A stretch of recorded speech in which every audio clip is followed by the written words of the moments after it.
The skies of Sector Thalos 5 turned red just before the attack began. No warning, no signals. Only silence, then fire.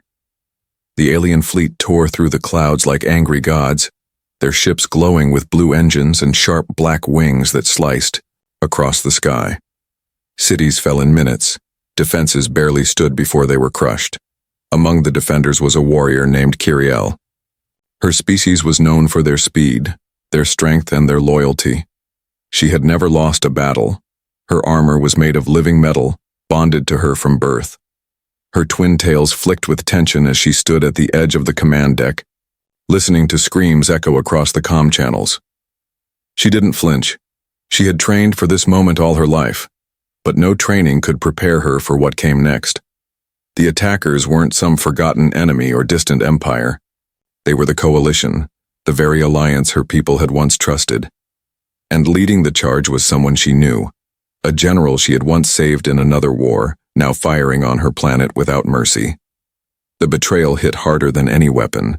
Kiriel fought with rage, cutting down enemy drones and soldiers with her plasma blades.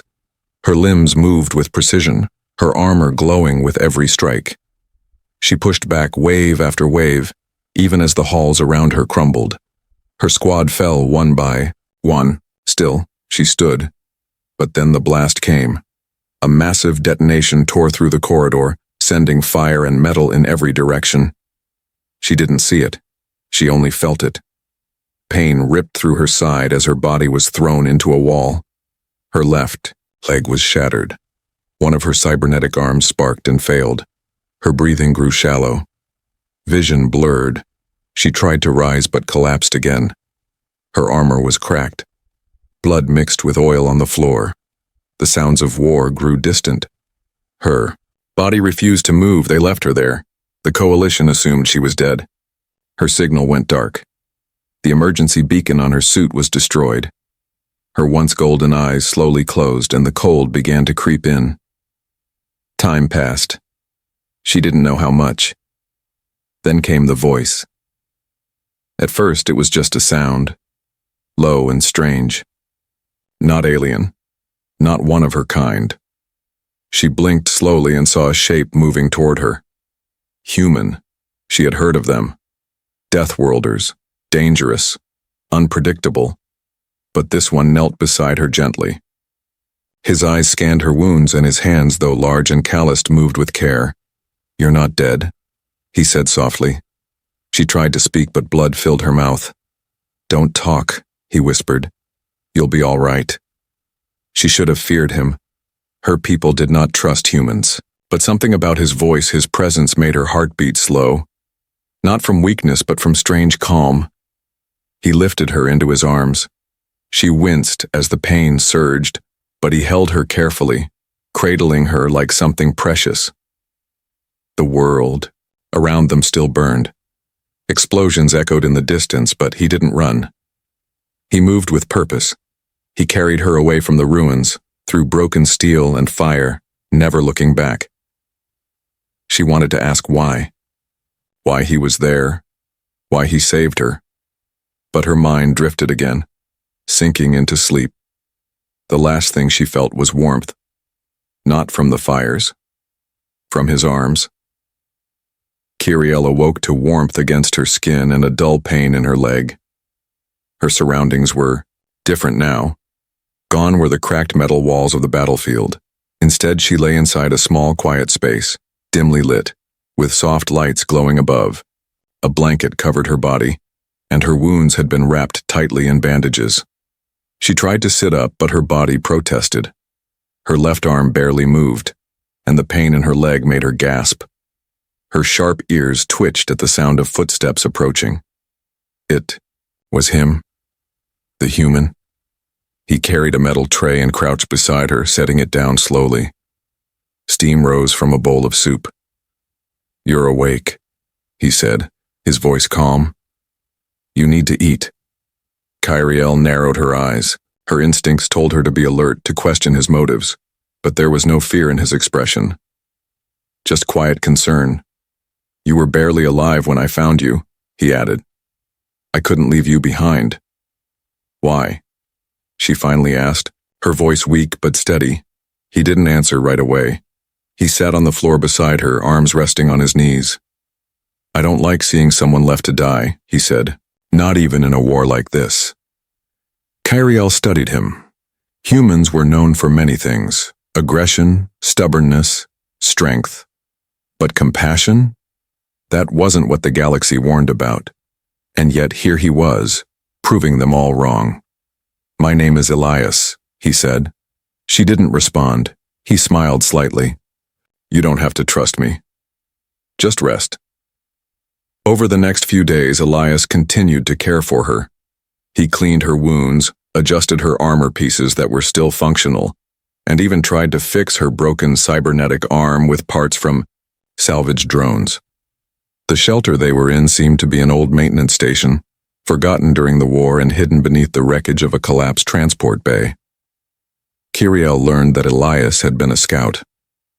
Not for the coalition, but for a neutral colony group. He had been caught in the crossfire like so many others. Instead of retreating, he had stayed behind to help the wounded, most of whom had already died. She was the only one left. You saved me, she said one evening as they sat together beside a heating unit, the cold of the ruined station pressing in from outside. I tried, he said. I wasn't sure you'd make it. She looked down at her hand, half flesh, half broken metal. I'm no longer whole, she whispered. Elias turned to her. That doesn't mean you're not alive. His words struck her harder than any weapon. In her culture, weakness meant failure. To survive but be broken was seen as a shame, but here he was, looking at her not with pity, but with belief. That night she didn't sleep. She lay awake thinking about everything she had lost, her squad, her home, her purpose. But she also thought about Elias, the way he moved carefully when near her, the way he checked her bandages without saying much, the way he never looked away, even when her injuries were at their worst. No one had ever looked at her like that before. The next morning, she sat up without help. Her leg still ached and her arm was far from working, but she moved with determination. You should rest more, Elias said when he saw her trying to walk. No, she replied. I need to stand. I need to feel like a warrior again. Elias gave a small nod. Then I'll help. He didn't lift her. He didn't force her down. He simply offered his arm. She took it. And for the first time since the war began, Kyriel didn't feel like a fallen soldier. She felt like someone who still had something worth fighting for. Days turned into a quiet rhythm inside the ruined shelter. Elias would rise first, making sure the heating unit still worked and checking the area for danger. Kyriel, though still healing, had begun to walk short distances using metal supports he fashioned from old scrap. Each day she grew stronger. But with that strength came questions. One morning, as Elias prepared rations from preserved packs, Kyriel sat across from him and watched silently. You never asked who I was, she said. Elias looked up. You're a soldier. That was enough. I was commander of the Shieldborn, she said slowly. Elite guard of the Varelian crown. My death would have ended a generation of peace. He blinked. Then why did they leave you behind? She looked away. Because I failed. Elias stood and paced the small room. You didn't fail. You were betrayed. I should have died before letting them turn on us. His voice hardened. Don't say that. Kyriel's gaze snapped back to him. Elias rarely raised his voice, but now his eyes were sharp. You're alive. That means something. You're not a symbol, Kyriel. You're a person, and no one, no title, can take that away. His words hung in the air. She didn't answer right away. She had always been trained to serve, to protect. Her value was tied to honor and obedience, but Elias kept challenging that idea without even trying. Later that day, while scavenging near the collapsed bay, Elias returned with a damaged comm relay. It was half buried in ash, but its core beacon still pulsed. This could help us signal someone, he said, placing it on the floor. Kyriel examined it. You want to call for rescue? I want to call for answers. She tilted her head. You don't trust your own side? I don't have a side anymore. That surprised her. Most humans were fiercely loyal to their factions, but Elias had no insignia, no ranks, no orders. I left after the first betrayal, he said. Too many lies. Too many missions that ended in death without reason. He handed her a toolkit. But I know how to fix this.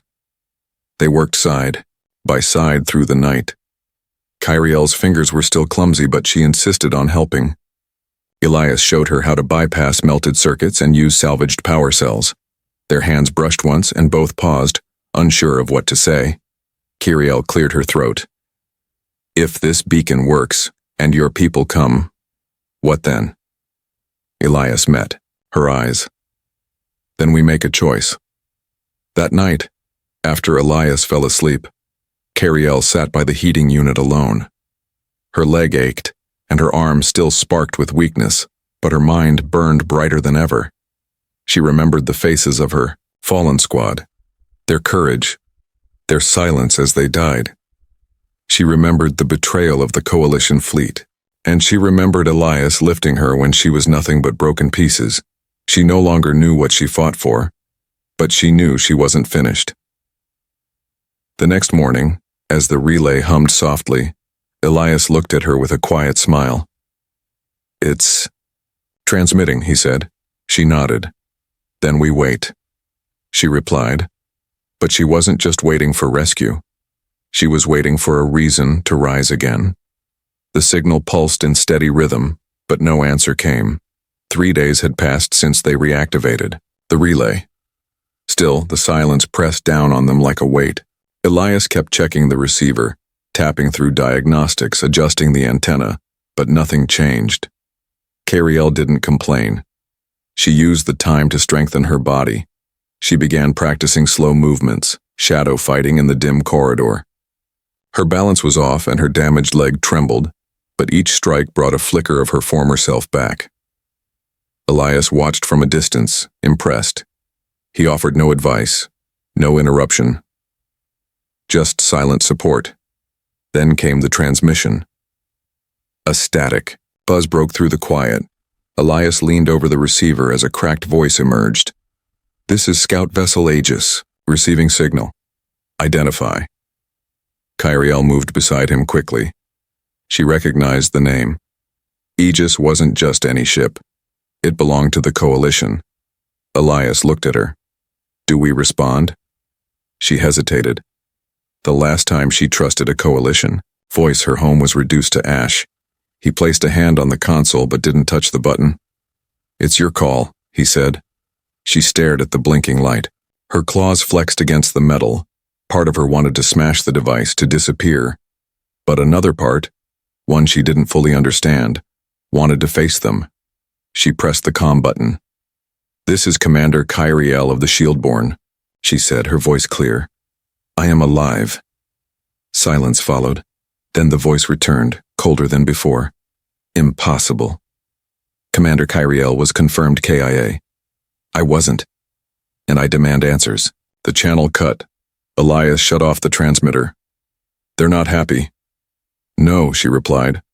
They're afraid. The next day, a patrol ship arrived. Kyriel spotted it from the broken observation port. A black Coalition cruiser gliding. Through the smoke-filled sky, its wings glowing red. They came fast, Elias said. They want to finish what they started. The two prepared quickly. Elias loaded his old plasma rifle. Kyriel limped toward her armor, now patched and worn, but still hers. I'm not strong enough to fight them, she said. I am, Elias replied, placing his rifle into her hands. But they'll believe you more than me. She looked at him. Then we stand together. The Coalition team entered with force. 4 soldiers in black exosuits broke through the lower deck, rifles aimed, visors down. Elias stood in front of Kyriel. The lead soldier spoke. Step aside, human, the fugitive is not your concern. She's not a fugitive, Elias replied. She's the truth you buried. They didn't listen. The shot fired. Kyriel pushed Elias aside just in time. The plasma blast scorched. the wall behind them. The fight erupted instantly. Elias rolled into cover, returning fire. Kyriel, though weak, moved on instinct. She struck one soldier with the butt of the rifle, sending him crashing into a wall. Pain screamed through her leg, but she didn't stop. Another soldier aimed at Elias. Kyriel lunged, dragging the attacker, down with her claws. The soldier screamed as sparks flew from his armor, 2 down, but one shot hit her shoulder. She spun and collapsed, gasping. Elias roared, firing his last round straight into the final soldier's visor. The man dropped. Smoke filled the air. Elias rushed to Kyriel's side. "You're hit," he said. "I'm fine," she lied through gritted teeth. "You shouldn't have moved. And let them shoot you?" They locked eyes. In that moment, she understood something new. She didn't protect Elias because he saved her. She protected him because she couldn't imagine losing him. The air inside the shelter was thick with smoke and blood. Kyriel leaned against the wall, her breath short, her body trembling. The new wound on her shoulder pulsed with pain, but her eyes stayed focused on Elias. He moved quickly, checking her wound, applying sealant foam, then wrapping it tightly. "You're losing too much," he said. "I'm still breathing." He shook his head. "You're stubborn, and you're soft for a Deathworlder." Despite the pain, she gave him a faint smirk. Elias almost smiled back, but his face hardened when he turned to the fallen soldiers. "They didn't come to talk," he said. "They came to erase you." Kyriel nodded. "They're scared of what I know. We need to move." He was right. The transmission and the attack meant only one thing. More were coming. The Coalition wanted her story buried, not questioned. Her survival was a problem they intended to solve quickly. Elias gathered supplies, while Kyriel forced herself to stand. Her shoulder ached and her damaged leg threatened to give, but she pushed forward. "I can keep up," she said. "I believe you." They exited the shelter and stepped into the ruins of the city beyond. The world outside had not healed. Buildings stood shattered. Fires still smoldered in the distance. But there was one small blessing: no drones in sight. For now they were alone. Elias led them through crumbled alleys and wreckage-filled streets, scanning for signs of life or danger. Kyriel stayed close, behind every step a battle between pain and pride. At one point they passed a playground buried under ash and glass. Swings hung crooked. A tiny stuffed creature lay scorched in the sand. Kyriel paused, her eyes lingering on the scene. "This used to be a nursery block," she said quietly. Elias looked over. "Did you have a family here?" "No. But my sister did." He said nothing, only placed a hand gently on her back. She didn't shrug it off. They kept moving until they found an old transit station beneath the rubble, half collapsed but still powered. Emergency lights flickered. A tunnel led deeper into the mountain. "Underground rail," Elias said. "Could lead us to a launch pad, if it's still working." He glanced back at her. "We've had worse odds." They made camp in the first chamber. Kyriel sat in silence while Elias repaired one of the handheld drones. It sparked to life and hovered nearby, casting a soft light. Then Kyriel spoke. "I saw my own commander shoot civilians," she said. "Children." Elias looked up. "They were hiding." He said they might be spies. I told him they weren't. He didn't care. Elias clenched his jaw. "And you still tried to protect him?" She nodded. "Until I realized he never meant to protect any of us." He set the tools down. "You're not guilty for surviving. I was part of it. You were lied to, like the rest of us." She stared into the light of the drone. "I don't know who I am now." Elias reached out and took her hand. His grip was firm, steady. "You're the one who stopped a bullet for me. That's who you are." She didn't pull away. In the silence that followed, something shifted between them. Not spoken, not admitted, but real. When they finally lay down to rest, Kyriel didn't face the wall like she used to. She faced him. Outside the transit station, distant engines roared through the clouds. The next hunt had begun. The tunnel stretched into darkness ahead of them. Elias held the drone in one hand. its small lights casting a narrow beam through the dust. Kiriel moved slowly beside him, each step careful but steady. Her shoulder still burned and her leg ached, but her eyes were focused now, clearer than before. "The tracks lead south," Elias said. "If the launch pad is still there, we'll find a ship." Kiriel glanced at the walls. Faded warning signs in 3 alien languages were still visible. She recognized one from her academy training. It marked an emergency evac route. "They must have tried to flee when the city fell," she whispered. "But they didn't make it," Elias said. The silence around them confirmed it. After an hour of walking, the tunnel opened into a wide terminal chamber. Parts of the ceiling had collapsed, but a large platform still stood, covered in dust and debris. A single transport shuttle sat on its side, half buried. Kiriel moved toward it. "Do you think it still flies?" "Won't know till we check the core," Elias replied. They approached carefully. Elias climbed into the side hatch and pried it open while Kiriel kept watch. She noticed the drone's signal blinking faster. "Movement," she said. Elias looked out. "How far?" She pointed up. "Not far enough." A red targeting laser blinked across the platform wall. "Down!" she shouted. They dove behind a broken support beam as plasma fire rained down from above. 2 sleek coalition drones descended from the ceiling's edge, weapons ready. Elias returned fire with a scavenged pistol, but it barely scratched their armor. "We need cover," he said. "There's none." Kiriel gritted her teeth and crawled behind a fuel barrel. She found a damaged railgun strapped to a fallen guard. It was heavy. Her injured arm screamed in protest, but she pulled it close. "I can draw them out," she said. "No," Elias growled. "You're hurt."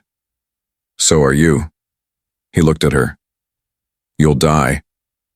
Then they won't expect me to charge." Before he could stop her, Kiriel ran.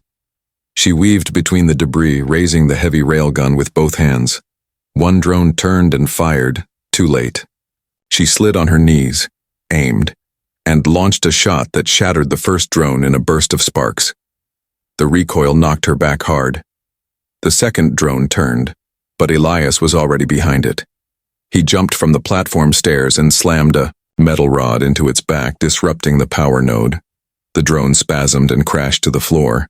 Smoke filled the terminal. Kiriel coughed and tried to sit up.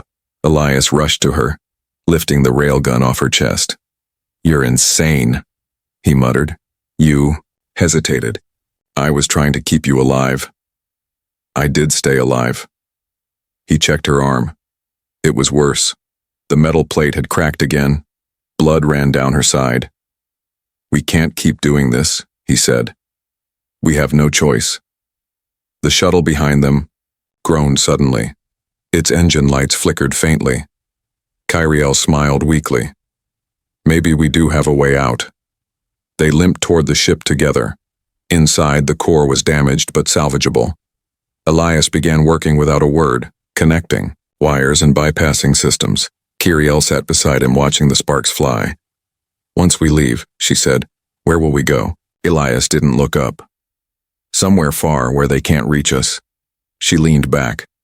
"That place doesn't exist." "Then we make it." She closed her eyes. The sound of tools, the warmth of the ship coming back to life, the ache in her bones. But she felt hope. For the first time since the war began, she felt something stronger than pain or duty. She felt like she had a future. The shuttle engines rumbled for the first time in years. Elias stood at the console, sweat dripping from his brow as he rerouted the power systems.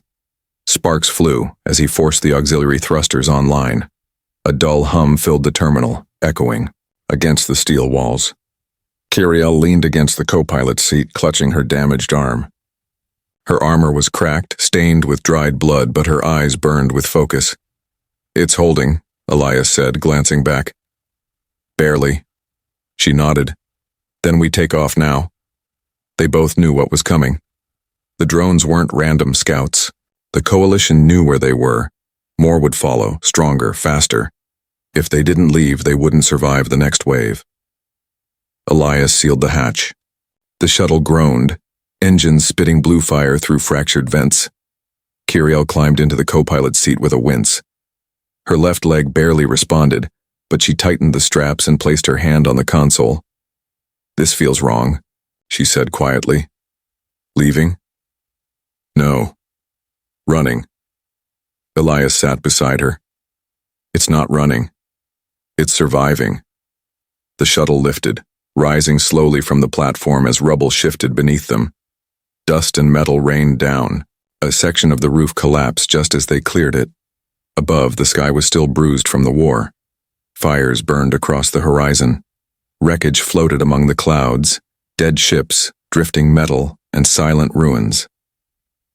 Kiriel looked down as the city grew smaller. "They'll say I deserted," she whispered. "Let them. They'll say I betrayed them." Elias turned to her. "Then give them a reason." The words sank deep into her chest. They flew low, dodging signal towers and ghost satellites, using old paths Elias remembered from his days as a scout. Coalition. Territory spread wide. But there were gaps. Uncharted sectors. Outlaw zones. Hidden moons. They didn't speak much. Every second was used to check systems, monitor fuel, and scan for pursuers. But silence held more than words. They were two survivors, bound by war, pain, and something that neither of them dared to name yet. After hours of flying, they reached the edge of the old border. A graveyard of ships floated here, remnants from a forgotten battle. Elias maneuvered the shuttle between the wrecks, switching off active scans. "This place gives me chills," Kiriel muttered. "That's the point." They drifted into an abandoned carrier vessel, landing inside its massive hangar bay. Lights flickered weakly. Most systems were dead, but it was shelter. And for now, that was enough. Inside, they set up a small camp. Elias activated heat panels, while Kiriel searched the lockers for supplies. She found a worn-out datapad. When she opened it, a list of names appeared. Soldiers, families, children, all marked as lost. She sat down slowly. "I knew some of these people," she said. Elias looked over. "Friends?" More than that. He didn't press her. He simply sat beside her in silence. After a while, she turned to him. Her voice was low, barely above a whisper. "Why do you care so much?" Elias looked into her eyes. "Because I've lost enough people." She reached for his hand, hesitated, then took it. "I don't want to be another name on that list." "You won't be." "You can't promise that." "No," he said, "but I'll fight for it." Their hands remained locked in quiet defiance against everything outside that hangar. War, betrayal, death. In the shadows beyond the wreckage, a coalition beacon pulsed once. Someone had tracked them again. But this time, Kiriel wasn't a broken soldier. She was something stronger. The beacon flashed again. Kiriel stood at the edge of the hangar bay, watching it blink like a silent threat in the dark. The coalition had found them. There was no doubt now. The only question left was how long they had. Elias walked up behind her, holding a scanner. His face was calm, but his eyes were sharp. "They'll be here within the hour." She nodded. "Then we fight." He glanced at her leg, still wrapped in torn bandages, her shoulders stiff with every movement. "You're not ready." "I'll never be ready if I wait." Elias placed the scanner down. "We can still run." "No," she said. "I've run enough." Together they prepared the hangar for battle. Elias wired the fuel tanks along the lower corridor, makeshift traps. Kiriel climbed the old gantry system, rifle slung across her back, blades reattached to her forearms. Her body hurt. Every breath felt like lifting stone. But her mind was clear.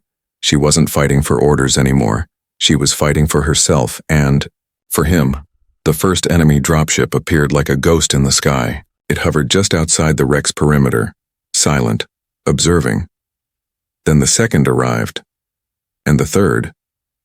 Kiriel crouched behind the hull of a broken shuttle. Elias waited near the main controls, ready to trigger the trap. They exchanged a final, "Look," no words, just trust. The hangar doors creaked open as enemy soldiers advanced in perfect lines. Coalition elites, cold-armored, faceless, a voice called through a speaker. "Commander Kyriel, surrender and be spared." She stood tall. "I was loyal," she shouted back, "and you left me to die. You were compromised." "No, I survived." The voice paused. "That was your mistake." Blaster fire erupted. Kyriel moved like wind through steel. She rolled between cover, her blades flashing. Her arm stung, but she cut through the first soldier's joints and kicked another into a wall. Elias set off the traps. Explosions lit the hangar in flames. Smoke blinded the coalition sensors. Kyriel kept moving. One by one, the soldiers fell. Not because she was stronger, but because she refused to fall again. Elias held off 3 soldiers near the exit, using a broken plasma rifle as a club. He bled from the temple but kept fighting. Then a final figure stepped forward from the smoke. Kyriel froze. It was her old commander, General Voss. She had trusted him with her life once. Now he raised his weapon at her without hesitation. "You disappoint me," he said. "You taught me how to fight," she replied, "but Elias taught me why." They clashed. Voss was stronger. He struck with brutal precision. Kyriel stumbled, fell, rose again. He slashed her across the back. Blood hit the floor. She turned and drove her blade into his chest. He gasped. "You were never broken," he whispered. "No," she said. "Just reborn." He fell. The hangar went silent. Elias limped to her side. "It's over?" She looked at the blinking beacon, then crushed it under her foot. Yes. They stood together in the broken hangar, surrounded by fire, wreckage, and silence. Not just survivors, something more. Kyriel leaned against Elias, her breathing shallow but steady. "What now?" he asked. She smiled faintly. "Now we live." They walked toward the far end of the carrier where stars shone through a broken window. Behind them was war. Ahead of them was anything they chose.